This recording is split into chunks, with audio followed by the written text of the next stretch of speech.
दुनिया के कई हिस्सों में कोरोना वायरस के नए वेरिएंट पाए गए हैं जो तेजी से फैल रहे हैं और कुछ ज्यादा घातक भी साबित हो रहे हैं। समय बदलने के साथ ही ये वायरस भी कई अलग अलग रूपों में बढ़ जाता है। इसी बीच खबर आई कि नेपाल में भी एक नया वेरिएंट मिला है जो यूरोप तक फैल गया है। डेली मेल की एक रिपोर्ट में कहा गया था कि देश के मंत्रियों को ऐसे वेरिएंट को लेकर अलर्ट किया गया है जो नेपाल में पैदा हुआ लगता है। इसमें यह भी दावा किया गया है कि ये वेरिएंट यूरोप में भी फैलना शुरू हो गया है। यहाँ तक कि वैक्सीनों के इस कथित नए वेरिएंट पर फेल होने की बात भी कही गई है। इस रिपोर्ट में आशंका जताई गई है कि पुर्तगाल में नेपाल वेरिएंट मिला है। इस कारण यूरोप में छुट्टियों पर अगस्त तक असर पड़ सकता है। हालांकि विश्व स्वास्थ्य संगठन यानी WHO का कहना है कि नेपाल में SARS-CoV-2 के किसी नए वेरिएंट के मिलने की कोई जानकारी नहीं है।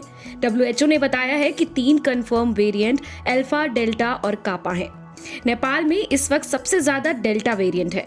इससे पहले WHO के विशेष दूत ने कहा था कि हर बार कोरोना वायरस का नया वेरिएंट मिलने से हमें बहुत ज्यादा डरना नहीं चाहिए। वायरस में म्यूटेशन होते रहते हैं और WHO उनके खतरे के आधार पर उन्हें अलग अलग श्रेणी में रखता है। आपको बता दें कि नेपाल अब एक ऐसा देश बन चुका है जो कोरोना की दूसरी लहर से बुरी तरह से लड़खड़ा चुका है। नेपाल की आबादी करीब 3 करोड़ है और ये दुनिया के सबसे कम विकसित देशों में से एक है। नेपाल में मौजूदा हालात के लिए आम लोग और सरकार दोनों ही जिम्मेदार कहे जा रहे हैं। वहाँ भी भारत की तरह त्योहार मनाए गए, राजनीतिक सभाएं हुई और शादियां भी हुई। कोरोना के मौजूदा हालात अप्रैल में बिगड़ने शुरू हो गए थे। तब वहां के प्रधानमंत्री KP शर्मा ओली ने लोगों को कोरोना से बचने का घरेलू नुस्खा बता दिया था और कहा था कि अमरूद की पत्तियों से गरारे करने से वायरस का इलाज हो सकता है। इससे पहले उन्होंने कहा था कि नेपालियों की इम्यूनिटी बहुत मजबूत होती है क्योंकि वो बहुत सारे मसाले खाते हैं। लोग धार्मिक आयोजनों के लिए बड़ी संख्या में घरों से निकलने लगे। यहाँ तक कि वो कुंभ मेले के लिए भारत भी आए थे, जहाँ से लौटने वाले कई लोग पॉजिटिव निकले।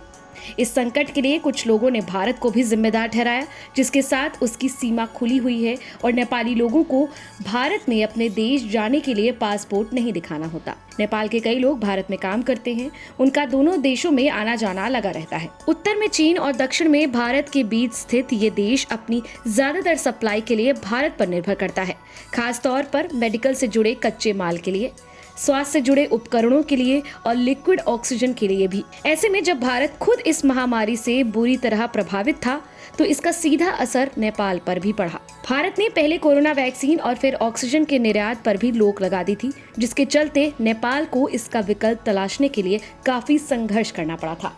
बता दें कि एशियाई महाद्वीपों के कई देशों की तरह नेपाल भी कोरोना वायरस महामारी की पहली लहर से बिना किसी भारी नुकसान के बच निकलने में कामयाब रहा था, लेकिन महामारी की दूसरी लहर यहाँ भी तबाही मचा दी। कोरोना महामारी को लेकर सरकार के प्रयासों को लेकर प्रधानमंत्री ओली को विपक्ष के साथ साथ आम नागरिकों की भी आलोचना का सामना करना पड़ा।